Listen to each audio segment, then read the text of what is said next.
NASA-like things. Is Jeff Bezos' Blue Origin a tourist junket, or is it really in space?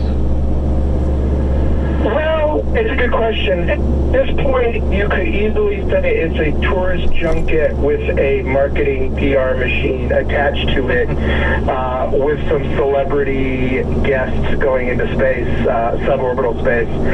But the big difference is, Elon Musk SpaceX has been operating in space, has government contracts, does these grand things in orbital space.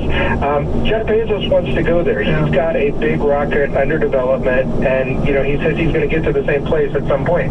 Yeah, okay, well said, and nicely reviewed. The Musk effort last time around was just spectacular. Can he put us on the moon? I mean, do you sit there, I'm thinking 1958, and Wernher von Braun is going, we can do this, and everybody else is going, really? And where are we on Elon Musk putting us on the moon? Well, NASA has given him a contract to build a lunar lander for humans with the big Starship vehicle that they're building in South Don't tell me it's going to look like a Tesla? It's going to look a lot like you saw in the 50s comics. It's a massive machine. It has flown to about 11 miles so far.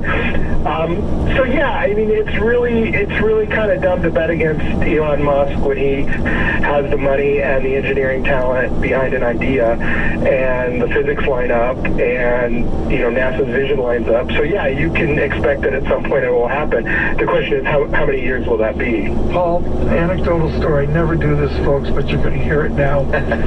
Around the table at my family's college, I think many people know we were involved in the program.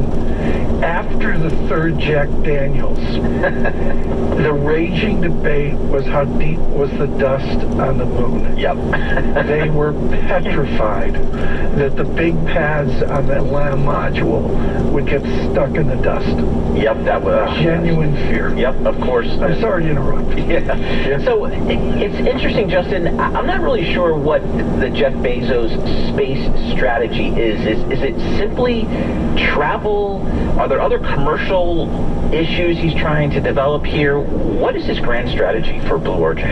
Well, I mean, I think that's a central question that a lot of reporters at Bloomberg and elsewhere have been trying to get answered. What is the end goal here? Because you know exactly what Musk and SpaceX are after. He wants to have a city on Mars, and that's his goal. For Bezos, it's the vague statement has always been to have people living and working in space in large numbers.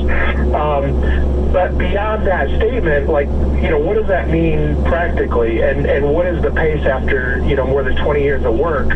Where do they stand? Because Blue Origin is not a brand new startup. I mean, it's been around for more than 2 decades. So you're like, well, what is the goal here in terms of more specifics around a business? Is there a business plan? Is it, do they want to be a government contractor?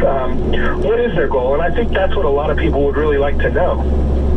All right, William Shatner, 90 years old, getting into space.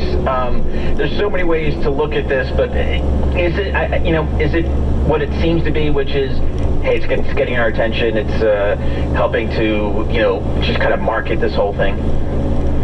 Yes. Yeah, I mean, there are 3 other people on that flight, and I think most Americans could not tell you who they are, but everybody knows Bill Shatner. So, yeah, there's definitely an element of let's get attention. In 2 miles, take exit 26 for US 46 West toward Bud Lake, Ackettstown. This person, and the positive side of that is if a 90-year-old reasonably fit person can fly into space, then maybe almost anybody could. You do run the risk, though, at that age of, having health issues that could crop up. This is not like riding in an airplane. There are some physical stresses involved. So, we're gonna find out. But it's definitely, as you said, an attempt to get us all to pay attention. Well, it's working. If we're lucky, Gene Roddenberry will script the morning's activities as he did when he invented Star Trek years ago. Paul, it was revolutionary when it came out. Yeah, I remember as a kid watching the original Star Trek and how they, some of the themes they had were just extraordinary. So it's been that was kind of one of the beginning points. You were watching Star Trek. I was watching Gilligan's Island. Well, we will see that. It's scheduled, Paul, later this morning, right? Yeah, it was originally scheduled.